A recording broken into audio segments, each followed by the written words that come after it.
Ever feel like you're living in someone else's highlight reel, while your own life feels a little more like a blooper reel? Yeah, me too. The internet is basically a museum of perfect careers, perfect relationships, and perfect sourdough starters that probably taste like regret. Somewhere along the way, we bought into an insidious little lie. The myth of the perfect path. You know the one. It's that invisible, golden brick road everyone else seems to be strolling down while you're over here, knee-deep in mud, questioning if you even packed the right shoes for life. Newsflash. That path, it's a ghost story. A collective hallucination powered by filtered photos and curated LinkedIn updates. Today, we're taking a sledgehammer to it.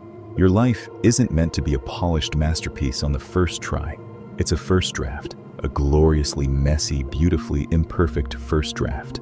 We've been conditioned since kindergarten to follow a linear script. Go to school, get the grades, pick one career, climb one ladder, buy one house, and poof, instant happiness. If only life came with an instruction manual, right? Except it doesn't. It comes with a warning label that says, contents may shift during transit. Expect turbulence.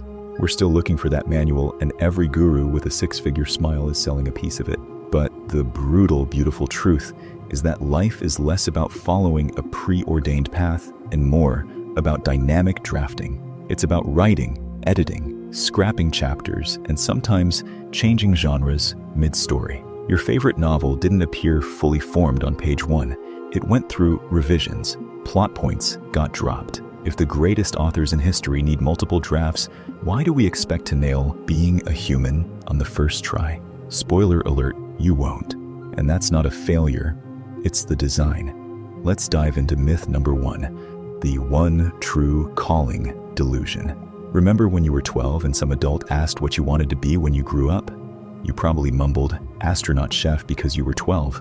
But that question evolves into, what's your one true purpose?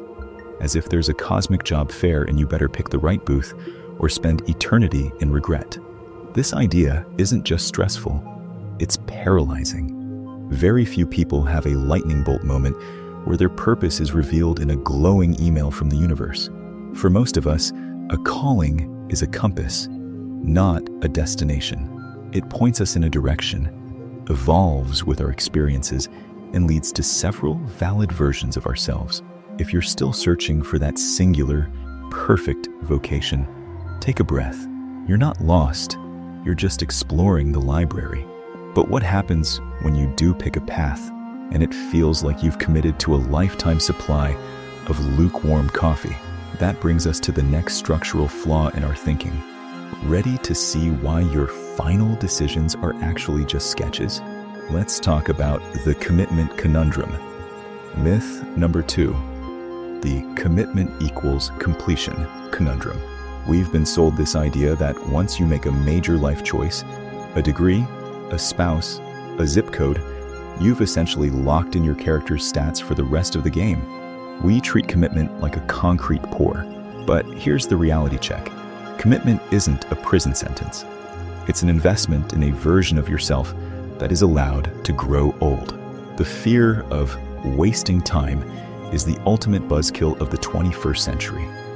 We stay in the wrong careers or the wrong habits because we've already put in 5 years, and walking away feels like admitting the first draft was a failure. That is sunk cost fallacy, dressed up in a suit, trying to convince you to keep reading a book you already hate just because you bought the hardcover. In the world of mental drafts, walking away isn't quitting, it's editing. Think about the most successful people you admire. I guarantee their path to success looks less like a straight line and more like a toddler got hold of a Sharpie. They didn't complete their first path. They outgrew it. Your past isn't a graveyard of failed attempts. It's a library of source material. The problem is we suffer from arrival fallacy, the belief that once we reach a certain milestone, the real life begins and the drafting stops. We think there's a finish line where we can finally stop revising and just exist in high definition. But life is a live document, not a PDF. It's constantly auto-saving, and you have the edit permissions at all times. If you're waiting for a moment where everything is settled, you're waiting for a moment that doesn't exist. So, if you feel like you're behind because you're changing lanes at 30 or starting over at 40, remember this: the only way to truly fail the draft is to stop writing because you're afraid of the typos. Precision is for machines. Evolution is for humans. But wait, if there's no finish line, how do we know if we're actually getting better or just spinning our wheels in the mud? That brings us to a major psychological trap. Think you're a perfectionist? You're probably just a procrastinator with a fancy title. Let's dismantle the polished prototype trap next. Myth number 3. The polished prototype trap. Welcome to the favorite hiding spot of every high achiever, perfectionism.